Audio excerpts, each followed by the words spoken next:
Bismillahirrahmanirrahim.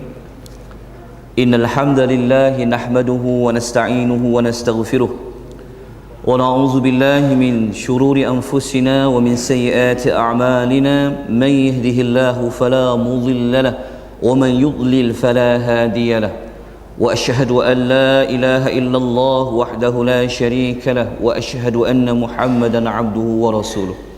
يا أيها الذين آمنوا اتقوا الله حق تقاته ولا تموتن إلا وأنتم مسلمون أما بعد فإن الأصدق الحديث كتاب الله وخير الهدي هدي محمد صلى الله عليه وسلم وشر الأمور محدثاتها وكل محدثة بدعة وكل بدعة ضلالة وكل ضلالة في النار. Assalamualaikum warahmatullahi wabarakatuh.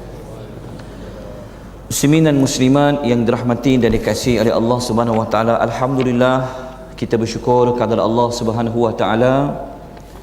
Kita memperbanyakkan puji-pujian kita kepada Allah Subhanahu wa taala kerana pada malam ini kita masih lagi dapat dipertemukan oleh Allah Subhanahu wa taala di dalam satu majlis ilmu. Mudah-mudahan tajuk yang kita akan bicarakan pada malam ini dapat memberi manfaat kepada kita di dalam kita beribadah kepada Allah Subhanahu wa taala. Baik, kita terus kepada siri yang ke-14, iaitu sambungan kepada siri yang minggu lepas, iaitu siri yang ke-13. Pada minggu lepas kita telah pun membicarakan, telah memberi kupasan tajuk berkenaan dengan Al-Haud, iaitu satu tempat pengumpulan air di alam akhirat, yang mana Al-Haud itu setiap rasul ini mempunyai telaga-telaganya, namun Nabi SAW telaganya itu lebih luas, lebih agung dan lebih mulia daripada telaga-telaga daripada rasul-rasul yang lain. Mudah-mudahan kita yang belajar tentang manhaj salafus salih, mudah-mudahan kita tercalon di dalam orang yang dapat meminum telaga Nabi sallallahu alaihi wasallam. Apabila kita dapat meminum telaga Nabi nanti, nescaya kita tidak akan dahaga lagi buat selama-lamanya. Jadi selepas kita menceritakan tentang telaga, maka kita sambung pada malam ini berkenaan dengan sirat. Sirat ini adalah jambatan yang dibentangkan di atas neraka Jahannam. Kita telah sebut dalam kuliah yang lalu bahawa ulama khilaf Al-Haud ini telaga itu letak sebelum sirat ataupun selepas sirat. Tapi kebanyakan ulama memegang kepada pendapat dia sebelum sirat. Maka apabila Allah Subhanahu wa taala bentangkan di jambatan yang dibentangkan di atas neraka Jahannam ini, di dalam Al-Quran tidak dinyatakan secara jelas tentang sifat ataupun berkenaan dengan sirat tu bagaimana, tapi ada dinyatakan di dalam hadis-hadis Nabi sallallahu alaihi wasallam. Antara ayat yang menjadi perselisihan pendapat di kalangan para ulama berkenaan dengan sirat ini boleh rujuk pada muka surat yang pertama, iaitu surah Maryam, surah yang ke-19 ayat 71 hingga ayat 72. Apa kata Allah Subhanahu wa taala? A'udzu billahi minasy syaithanir rajim.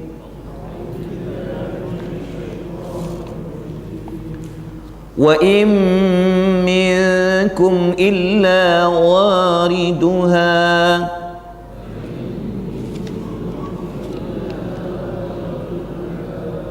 كان على ربك حتما مقضيا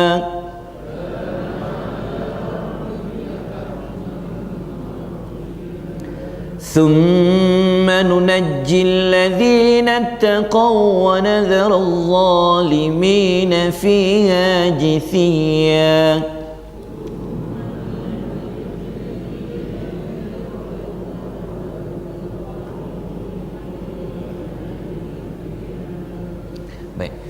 Tiada seorang pun di antara kamu melainkan akan sampai kepadanya satu perkara yang mesti berlaku yang telah ditetapkan oleh Tuhanmu. Kemudian kami akan selamatkan orang-orang yang bertakwa, dan kami akan biarkan orang-orang yang zalim tinggal berlutut di dalam neraka itu. Jadi ayat yang nombor 71, ayat yang tengok yang saya hitamkan tu, yang dibolkan tu, akan sampai kepadanya illa wariduha, ni para ulama berbeza pandangan. Akan sampai kepadanya tu apa? Namun menurut salah satu pendapat yang terkenal, seperti mana lihat pada perenggan yang kedua, Al-Izz Ibn Hanafi, Al-Izz Al-Hanafi, dalam kitab Syarah Al-Aqidah At-Tahawi, kitab Syarah Aqidah At-Tahawi ni kalau boleh tuan-tuan belajar, dia panggil kitab Aqidah Al-Imam At-Tahawi. Belajar kitab ni. Dan ada kitab yang mensyarahkan dia, yang dikarang oleh Ibn Is Al-Hanafi. Tuan belajar kitab ni, dia bentuk matan-matan. Kalau boleh belajar kitab At-Tahawi.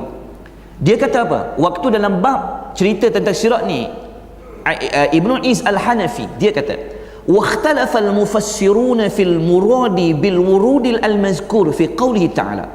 Para ulama-ulama tafsir, mereka berbeza pendapat mengenai maksud ayat akan sampai kepadanya pada ayat tersebut. Ulama berbeza pandangan. Apa dia? Maka wal azharu wal aqwa. Ibn Is Al-Hanafi kata apa? Walaupun ulama berbeza pandangan, dia kata pendapat yang lebih jelas, pendapat yang lebih kuat yang dikatakan akan sampai kepadanya ini, iaitu annahul murudu ala sirat, iaitu melalui jambatan itu. Kan Tuhan kata tidak akan ada seorang pun daripada kamu melainkan akan melalui jambatan itu, kata Allah. Apabila orang melalui jambatan itu, pada ayat 72, Allah Ta'ala selamatkan orang bertakwa, dan Allah Ta'ala biarkan orang yang jatuh daripada jambatan itu melutut masuk dalam api neraka. Itu satunya ayat yang, itu pun ayat ulama khilaf tentang sirat ini. Baik, kita kalau kita mengaji tidak cukup sumber kita hanya Al-Quranul Karim, mesti juga berpandukan kepada hadis. Sebab itu salah satu fungsi hadis adalah menghuraikan firman-firman Allah Subhanahu wa ta'ala. Tetapi hadis-hadis yang nak dirujuk di dalam bab akidah, dalam bab akhirat ini, maka memerlukan hadis, kategorinya adalah hadis-hadis yang sahih ataupun hasan. Tidak boleh berhujah menggunakan dalil hadis yang kategorinya dhaif. Baik, lihat pada muka surat pertama, berkata Abu Hurairah radhiyallahu anhu, Rasulullah sallallahu alaihi wasallam bersabda. Baik, kita baca hadis ni. Yajma'ullahu an-nasa fayaqul man kana ya'budu shay'an falyattabi'hu fayatba'u man kana ya'budu asy-syamsa wa yatba'u man kana ya'budu al-qamar wa yatba'u man kana ya'budu at-tawaghis. Tengok terjemahan muka surat nombor 2. Allah mengumpulkan manusia lalu berfirman, sesiapa yang menyembah sesuatu maka hendaklah dia mengikutinya. Lalu orang-orang yang menyembah matahari mengikuti matahari, orang-orang yang menyembah bulan mengikuti bulan, dan orang-orang yang menyembah para taghut mengikuti para taghut itu. Lalu kata Nabi, wa tabqa hadhil ummatu fiha munafiquha, lalu tinggallah umat ini termasuk kaum munafiqnya. Baik, berdasarkan hadis ini, Al-Imam Ibn Rajab Al-Hambali dalam kitab At-Takhwifu Minan Nar, berdasarkan hadis ini, yang hanya melintas Allah Ta'ala uji duduk di atas tiang sirat itu, yang akan lalu sirat itu adalah orang-orang mukmin dan orang-orang munafik sahaja. Selain daripada dua kumpulan ini, mereka tidak melintas sirat, tetapi mereka telah pun dihantar masuk dalam api neraka. Sirat tu kan di bawahnya neraka, atas tu sirat jambatan, di bawahnya neraka. Maknanya yang lalu sirat itu golongan mukmin dan orang munafik sahaja. Yang lain daripada mereka ni sudah dicampakkan masuk dalam api neraka. Kan hadis itu awal Tuhan kata apa? Siapa yang menyembah bulan, dia ikut bulan itu masuk api neraka. Siapa yang menyembah matahari, dia ikut masuk dalam api neraka. Siapa yang menyembah Fir'aun, dia ikut Fir'aun, pergi masuk Fir'aun, dan sebagainya. Maknanya mereka telah masuk dalam api neraka.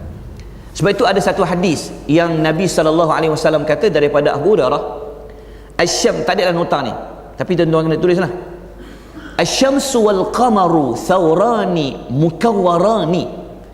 Matahari dan bulan seperti dua sapi, iaitu seperti lembu yang diikat finnar yaumal qiyamah, kemudian dilemparkan ke dalam api neraka pada hari kiamat. Maknanya matahari dan bulan Allah Ta'ala ikat dia masuk dalam api neraka. Apa salah bulan? Apa salah matahari? Betul tak? Para ulama menghurai, sebenarnya bulan tu dimasukkan ke dalam api neraka, matahari dimasukkan api neraka bukan dia untuk diazab. Sebab dia benda dengan api itu tidak memberi kesan. Tetapi mereka dimasukkan itu, kata Al-Imamul Qurtubi, kerana adalah untuk menambah celaan dan penyesalan bagi orang-orang kafir. Sebab orang yang menyembah berhala, dia ingat bulan tu Tuhan dia, dia ingat matahari tu Tuhan dia. Jadi untuk menyiksa orang-orang yang duduk dalam api neraka, bulan dan matahari itu pun masuk dalam api neraka. Berdasarkan hadis yang kita baca tadi itu, berdasarkan hadis ni juga, maknanya sekarang yang melintas itu adalah orang mukmin dan orang-orang yang munafik. Baik, kita baca hadis lagi. Wa yudrabu jisru jahannam, qala Rasulullah sallallahu alaihi wasallam, fa akunu awwala man yujizu wa du'a'ur rusul yawma idzin Allahumma sallim sallim wa bihi kalalib mislu syauki sa'dan ama ra'aitum syauka sa'dan qalu bala ya Rasulullah qala fa innaha mithlu syauki sa'dan ghaira annaha lam ya'lam qadri i'zamaha illa Allah fatakhtafu an-nas bi'amalihim minhum al-mubaq bi'amalihi wa minhum murzalun summa yanju. Okey, baik, tengok terjemahan hadisnya. Lepas Nabi cerita tentang yang melintas sirat itu, kata Nabi, dan dibentangkan jabatan jahannam. Baginda bersabda, maka aku yang pertama kali menitinya, dan doa para rasul pada hari itu adalah salim salim, selamatkanlah selamatkanlah. Maknanya hadis ni menunjukkan bahawa rasul dan umatnya adalah umat rasul dan umat yang pertama yang akan melintas sirat ini. Jadi setiap rasul yang lalu, dia akan minta supaya Allah Ta'ala selamatkan dia dengan umatnya. Jadi kata apa? Salim salim. Sementara itu, di jabatan itu ada pengait-pengait seperti duri pokok sa'dan, dan hanya sahaja tidak ada mengetahui kadar besarnya selain daripada Allah. Lalu pengait itu menyambar manusia sesuai dengan amalan-amalan mereka. Di antara mereka ada yang binasa kerana perbuatannya, dan ada di antara mereka yang terputus kemudian selamat. Maksudnya hadis ni, ada satu duri, walaupun sahabat dia kenal duri pokok sa'dan, tapi sebenarnya Tuhan saja yang tahu yang mana duri itu kait tu dia akan tarik orang berada di atas jabatan tu, tarik. Maka ada yang jatuh dan ada yang selamat daripada duri itu. Jadi untuk lebih merasai saat-saat itu, kita akan baca hadis-hadis selepas daripada ini bentuknya bagaimana. Jadi yang jatuh tadi tu, yang dia jatuh masuk dalam api neraka tu, nanti kita akan cerita tentang, ingat tak saya cerita tentang bab syafaat sebelum ni? Masih ingat tak? Kita masih ingat bab syafaat? Masih ingat? Siri yang keberapa? Ceteka. Siri tak ingat Ustaz? Tak apa, nanti kita balik kita rujuk. Orang yang dah lintas sirat ni, yang selamat tu selamatlah, tapi dia akan berhenti dekat kantara. Yang dah jatuh tu, nanti Allah Ta'ala akan keluarkan mereka. Itu dipanggil syafaat. Ingat tak kita cerita syafaat yang dulu? Ada orang yang dia akan beri syafaat. Nabi bagi syafaat, malaikat bagi syafaat, manusia yang soleh bagi syafaat, orang yang mati syahid bagi syafaat kepada 70 lebih ahli keluarga dia. Dia akan bawa keluar semua yang masuk neraka tu, bawa keluar daripada neraka, keluar dan masuk ke syurga yang jatuh tadi tu. Itu dah hadis cerita bab syafaat. Setelah kita cerita sebelum daripada ni. Jadi kita baca ayat yang seterusnya. Lihat muka surat yang kedua. Sebenarnya ayat ni pernah kita baca sebelum ni, iaitu cahaya dan kegelapan ketika meniti as-sirat. Baik, rujuk dalam surah Al-Hadid, surah ke-57 ayat 12 hingga ayat 13. Allah Ta'ala berfirman, يوم ترى المؤمنين والمؤمنات يسعى نورهم بين أيديهم وبأيمانهم بشراكم اليوم جنات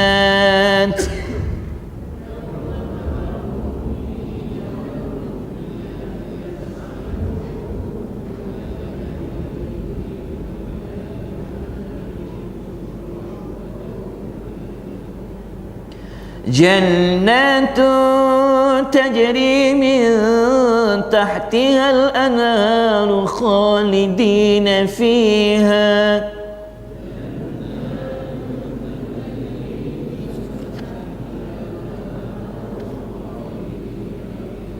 ذلك هو الفوز العظيم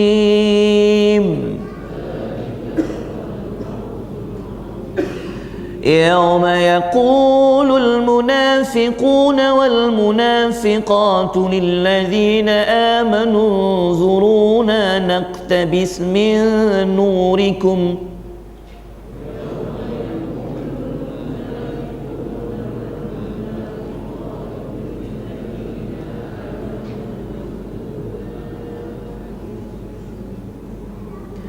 قيل ارجعوا وراءكم فالتمسوا نورا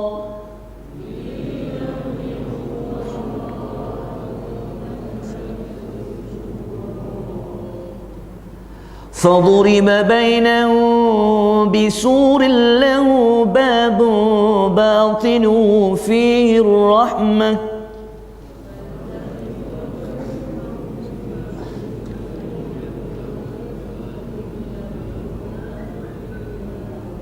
وظاهره من قبله العذاب.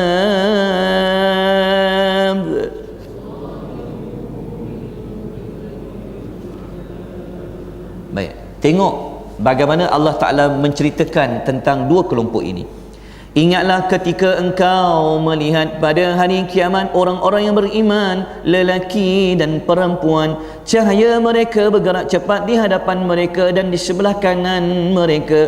Pada hari ini ada berita yang menggembirakan kamu. Kamu akan beroleh syurga yang mengalir di bawahnya beberapa sungai. Kamu kekal di dalamnya. Yang demikian itu adalah kemenangan yang besar. Ini orang-orang mukmin, dia akan lintas sirat dengan cahaya. Kemudian dia masuk syurga, Allah Ta'ala beri nikmat yang kekal selama-lamanya. Orang yang masuk syurga adalah orang yang berjaya. Dan Tuhan cerita lagi, ingatlah semasa orang-orang munafik, lelaki dan perempuan yang sedang meraba-raba dalam kegelapan pada hari kiamat, berkata kepada orang-orang beriman, tunggulah kami supaya kami dapat mengambil sedikit daripada cahaya kamu. Lalu dikatakan kepada mereka secara mengejek-ngejek, kembalilah kamu ke belakang, kemudian carilah sendiri cahaya di sana. Lalu diadakan di antara mereka yang beriman yang munafik itu satu tembok yang mempunyai pintu, di sebelah dalamnya mengandungi rahmat dan di sebelah luarnya dari situ terdapat neraka dan azab seksa.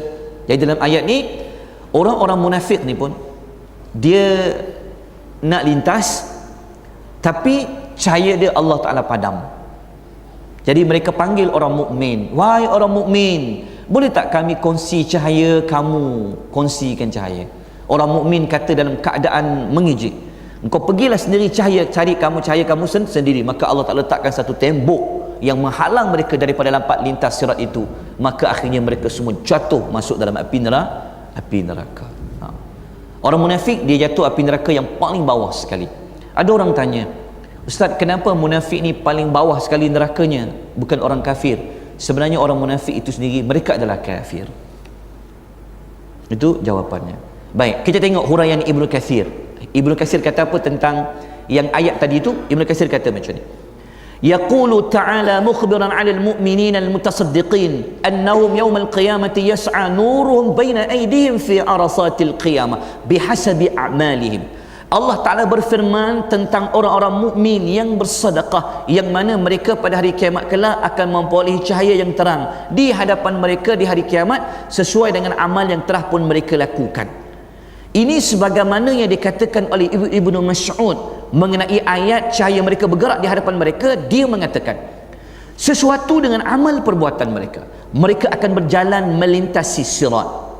Di antara mereka ada yang cahayanya seperti gunung, ada pula cahayanya seperti pohon kurma, dan ada pula cahayanya seperti seseorang yang berdiri tegak.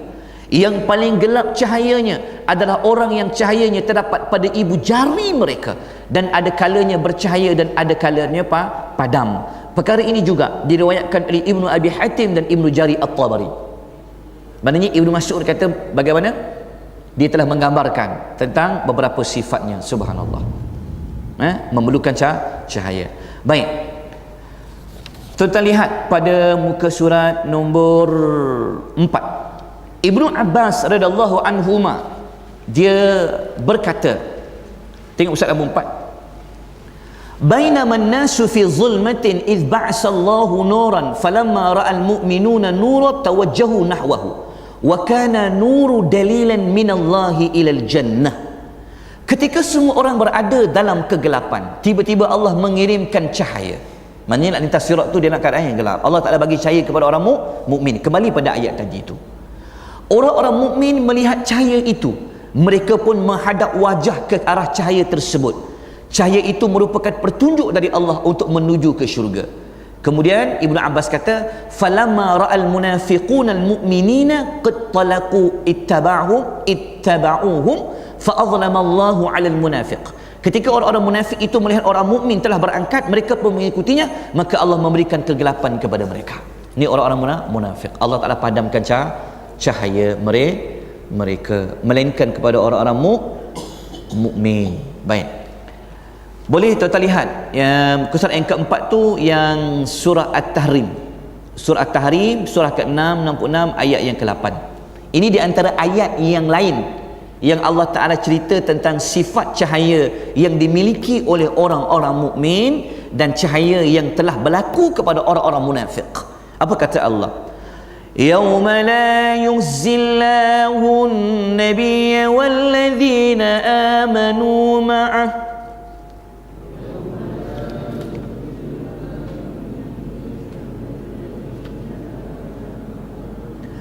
nuruhum yas'a baina aydihim wa bi aymanihim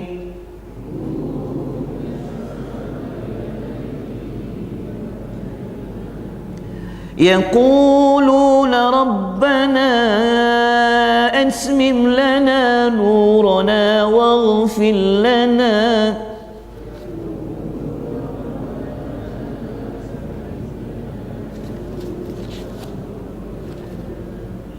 innaka ala kulli syai'in qadir. Lihat surah yang kelima.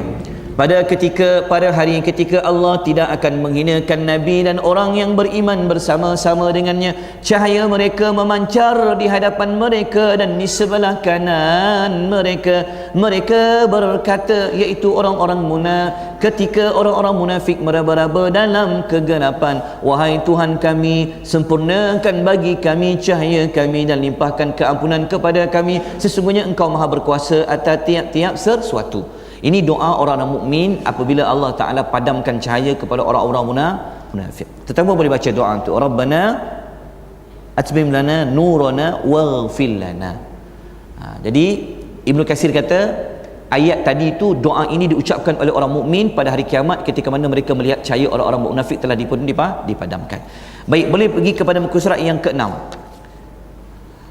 Saya terus baca apa kata Abdullah bin Mas'ud daripada hadis daripada Nabi sallallahu alaihi wasallam. Nabi berkata begini, diberi kepada mereka cahaya mengikut kadar amalan-amalan mereka.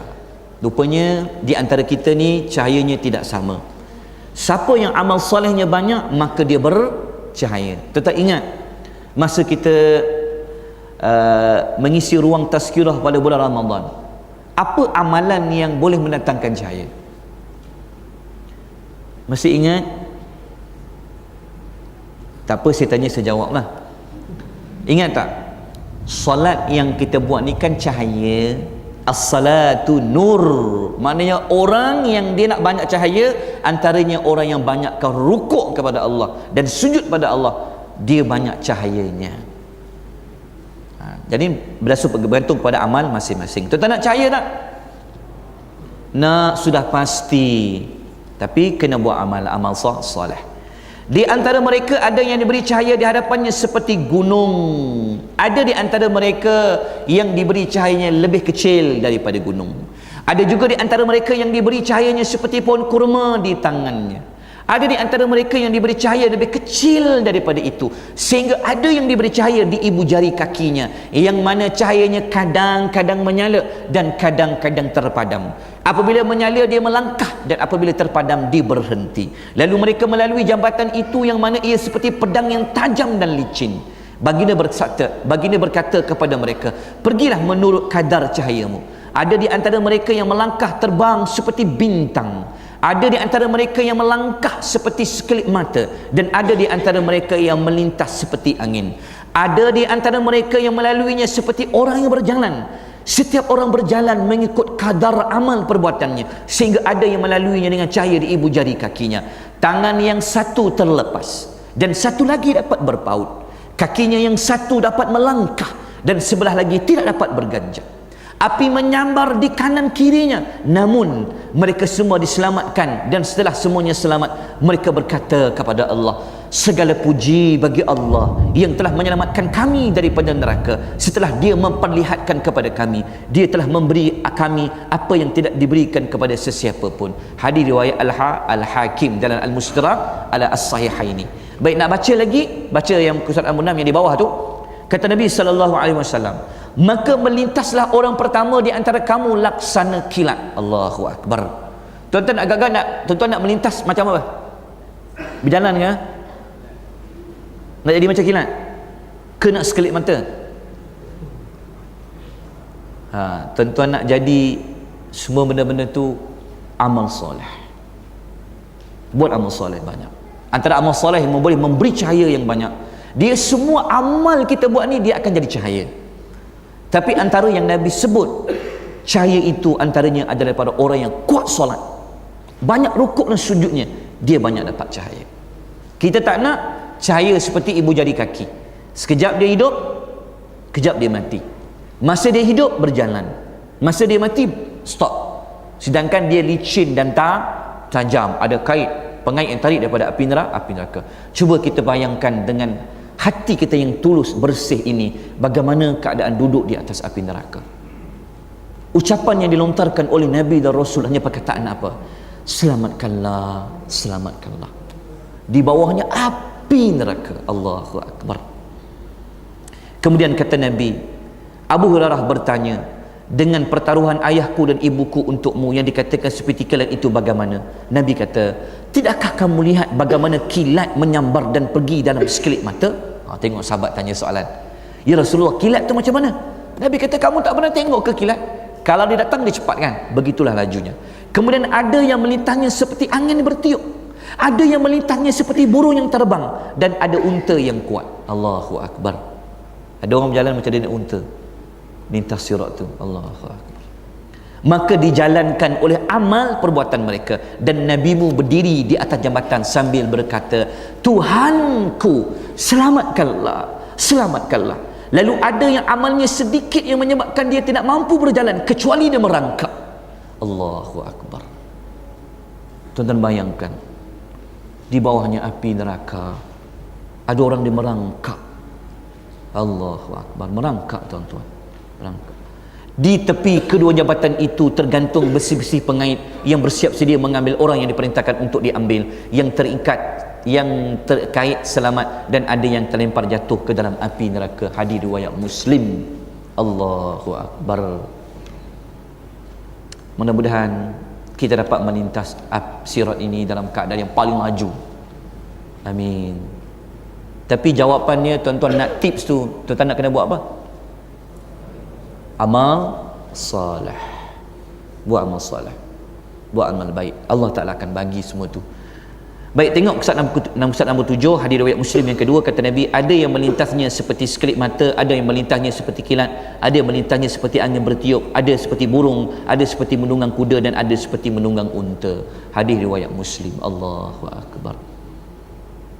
Beriman kita kepada alam akhirat, betul tak? Baru kita nampak. Lupanya Allah Ta'ala suruh kita beramal soleh ini sebenarnya untuk kita. Kalau kita tak buat amal soleh, kita rugi. Allah tidak rugi apa-apa sebenarnya, betul tak? Allahu akbar. Baik, tuan-tuan lihat apa kata Ibnu Hajar Al-Asqalani. Dia huraikan hadis, dia kata apa? Lalu manusia melaluinya dalam keadaan yang sesuai dengan amal perbuatan mereka. Di antara mereka ada yang selamat kerana kebaikannya terlebih banyak daripada keburukannya, ataupun seimbang, ataupun diampuni oleh Allah, dan ada juga yang terjatuh kerana keburukannya lebih banyak daripada kebaikannya, kecuali yang diampuni oleh Allah. Ahli tauhid yang terjatuh ke dalam neraka akan diseksa selama yang dikehendaki oleh Allah, kemudian dikeluarkan di neraka berkat syafaat. Yang ni bunyi apa ni? Oh, azan. Kita ambil 10 minit, lepas tu kita salat. Muazzin.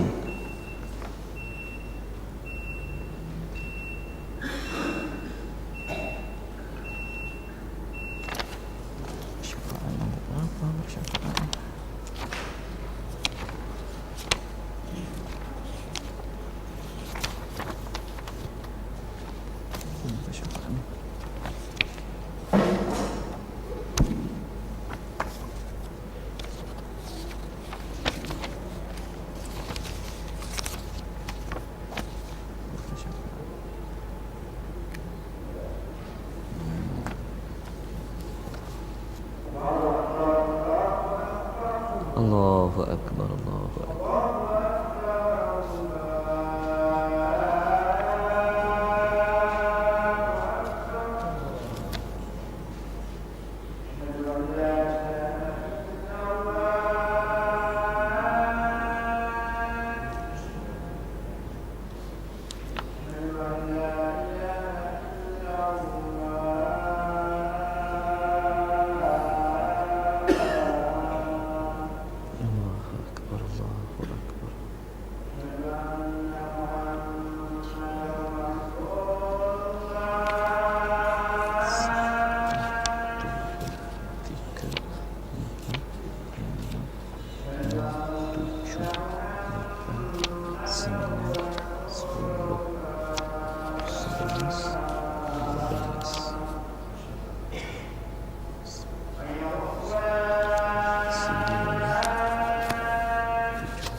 Allahu akbar, Allahu akbar.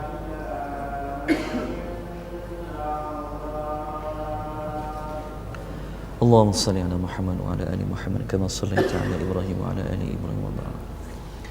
Assalamualaikum warahmatullahi wabarakatuh. Baik, kita izinkan saya dalam 10 minit sebelum kita solat Isyak berjamaah. Baik, kita kembali kepada huraian daripada Ibnu Hajar Al-Asqalani. Tengok kisah nombor 7 tadi tu. Maknanya Ibnu Hajar Al-Asqalani kata apa? Orang yang melintas sirat tadi tu juga dia bergantung kepada amal yang dia buat selepas ditimbang tu. Kalau siapa yang timbangan amalannya itu banyak, berat amal solehnya banyak daripada jahatnya, dia dapat melintasi sirat tu. Orang yang amal buruknya itu lebih amal baiknya sedikit daripada amal buruknya, itu juga di antara tanda orang yang jatuh masuk dalam api neraka. Kemudian Allah Ta'ala letak api neraka tu selama mana yang dia hendaki, kemudian dia keluar daripada neraka berkat syafaat. Tapi ahli tahu tauhid, yang masih ada tauhid. Nanti balik tuan-tuan buka CD yang ke-7.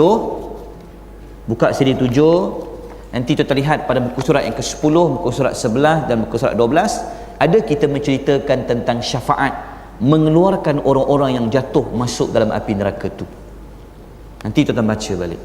Jadi nak sambung cerita tadi tu kena patah balik pada siri nombor 7 dalam bab syafaat.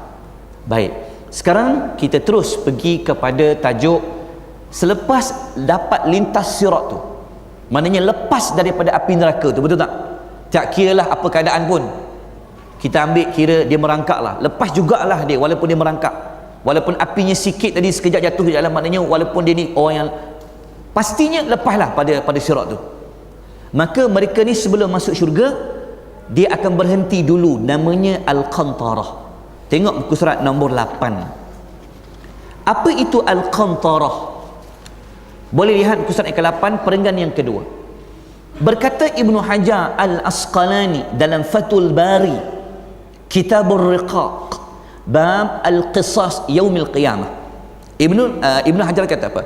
واختلف في القنطرة المذكورة فقيل هي من تتمة الصراط وهي طرفه الذي يلي الجنة. Terjadi perbezaan pendapat di kalangan ulama tentang Al-Qantarah tersebut. Ada pendapat mengatakan ia merupakan sambungan as-sirat, iaitu bahagian hujungnya yang menyambung ke syurga.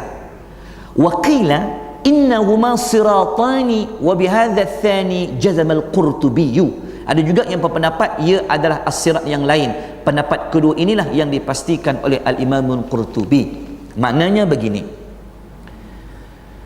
ada sebagian ulama dia kata, saya tunjuk handphone sebab handphone saya dia tak cantik, tak apa, bukan sebab dia cantik lepas dapat lintas sirat tu dia berhenti sekejap dekat kontarah tu. Saya ambil contoh ni lah, contohnya ini adalah kontarahnya. Kontarah berhenti kat sini. Ada kata yang kontarah ni dia memang sambungan jambatan tadi tu, tapi dia hujung-hujung begitu. Ada yang kata dia adalah jambatan yang kedua, bukan sambungan yang jambatan tadi tu. Itu beza pendapat di kalangan para ulama yang bicara dalam bab tu. Wallahu ta'ala alam. Tapi penting berhenti kat situ lah. Apa dia yang hujung tu? Yang jabatan yang tadi dia punya hujung kah ataupun jabatan yang lain? Wallahu ta'ala alam. Khilaf di kalangan para ulama dalam bab itu. Tapi nak tahu berhenti di atas tu buat apa? Kan tadi lintas sirat, kita lintas sirat pasal nak masuk syurga dah, betul tak? Dah tak sabar nak masuk syurga. Tapi apa yang Allah Ta'ala buat? Baca muka surat nombor 8 tu, tengok di atas tu. Apa kata Nabi? Nabi kata yukhallasul mu'minuna minan nar. Akan diselamatkan orang mukmin daripada api neraka. Fayuhbasuna ala qantaratin bainal jannati wan nar. Mereka akan ditahan di atas jambatan di antara syurga dan neraka. Fayaqtassu li ba'dihim min ba'din madhalimu kanat bainahum fid dunya hatta idza hudhibu wa naqaw. Lalu sebahagian daripada mereka membalas terhadap kezaliman sebahagian yang lain yang pernah berlaku semasa hidup di dunia. Apabila telah habis dan bersih, maka barulah diizin bagi mereka memasuki syurga. Demi Allah yang diri Muhammad berada di tangannya, sesungguhnya seseorang daripada mereka mengenali tempat kediamannya dalam syurga lebih daripada dia mengenal rumahnya di dunia. Hadis riwayat Bukhari. Ya Allah, maknanya kita tadi kan kita mengaji kan, orang yang kita ni mustahil orangnya bersih semua pahala, betul tak? Kan tadi kan kita timbang amal sebelum ni kita masuk bab kan. Kan kalau amal kita banyak, buruk kita ada juga, betul tak?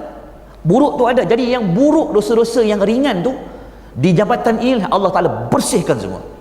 Maknanya orang yang masuk syurga ni adalah orang yang tidak membawa sebarang dosa. Tuhan bersihkan semua. Hati yang dengki, yang hasad, Tuhan buangkan. Perasaan cemburu, Tuhan buangkan. Semua Tuhan buangkan. Jadi orang masuk syurga ni dia bersih orangnya. Jadi nak tahu Ustaz orang dalam syurga tu bagaimana?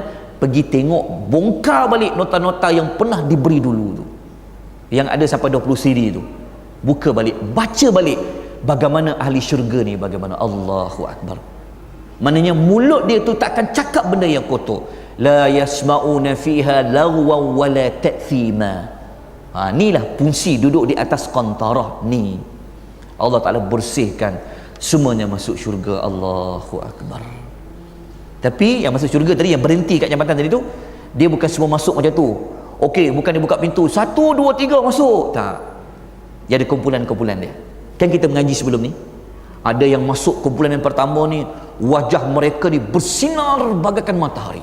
Masuk grup pertama, masuk dulu. Masuk grup kedua, yang masuk syurga, yang wajah mereka kurang sikit sinarannya daripada yang pertama tadi itu. Akhirnya masuk. Setiap kali nak masuk syurga itu, pintunya terbuka. Yang 8 tadi itu, 8 pintu syurga kan. Orang yang kuat puasa masuk pintu ni, puasa dia. Orang yang kuat solat masuk pintu solat. Abu Bakar Siddiq boleh masuk pintu mana satu dia nak masuk? Pintu mana satu ni? Dia boleh masuk semua. Allah. Waktu nak lalu itu, malaikat ucap apa? Salamun alaikum. Allahu Akbar. Itu cerita dia.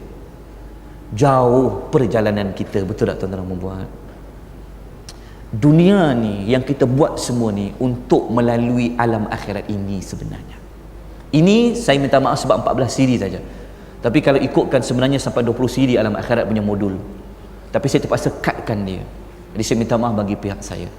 Jadi yang selama ni kita hidup dekat dunia ni, Allah Ta'ala nak bagi kita bersedia menghadapi alam-alam akhirat dan melintas sirat itu. Allahu Akbar.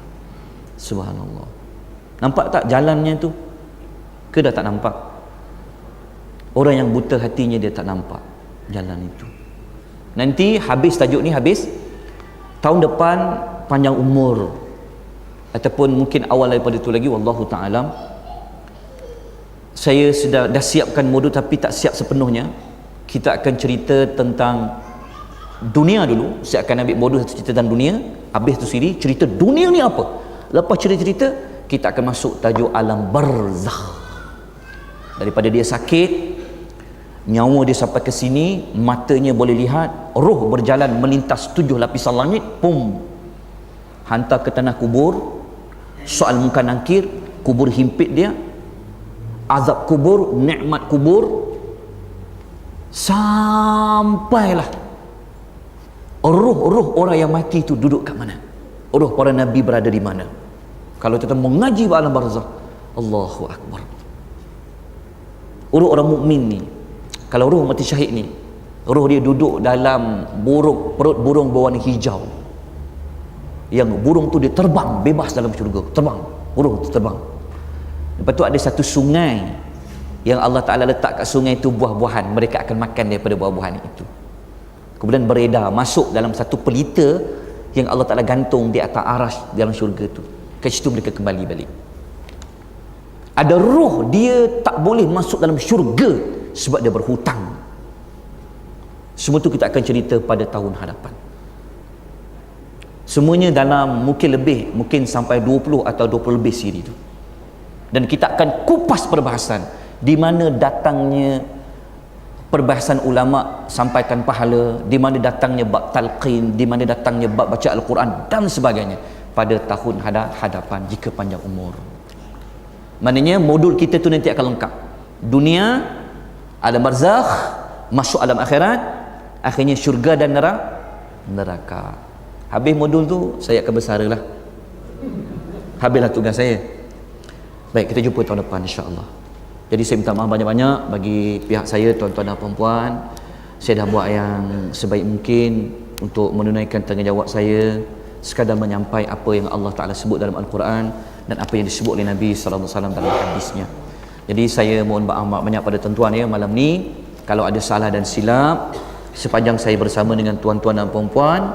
Jadi saya minta satu pada tuan-tuan dan puan, boleh tuan-tuan dan puan tolong doakan saya supaya Allah Ta'ala jaga iman saya, Allah Ta'ala berikan ketakwaan kepada saya. Mudah-mudahan dalam tempoh saya 2 bulan ini, saya bercuti ini, Allah Ta'ala permudahkan urusan saya. Boleh? Nama saya Muhammad Yusuf bin Arba'in. Doakan, doakan, sebut malam-malam, ya Allah Engkau berilah mudahkan urusan dan sebagainya. Boleh? Saya jumpa nanti tuan-tuan tahun hadapan. Tapi kelas yang akan datang akan dikendalikan oleh Ustaz Ahmad Husdi. Dia adalah kawan juga kepada Ustaz Hashimi. Saya harap tuan-tuan boleh hadir untuk mengisi ruang yang ada ya. InsyaAllah. Sekadar tu daripada saya minta maaf banyak-banyak. Aqulu qouli hadza wa astaghfirullahal azim wa la taufiq hidayah. Wassalamualaikum warahmatullahi wabarakatuh.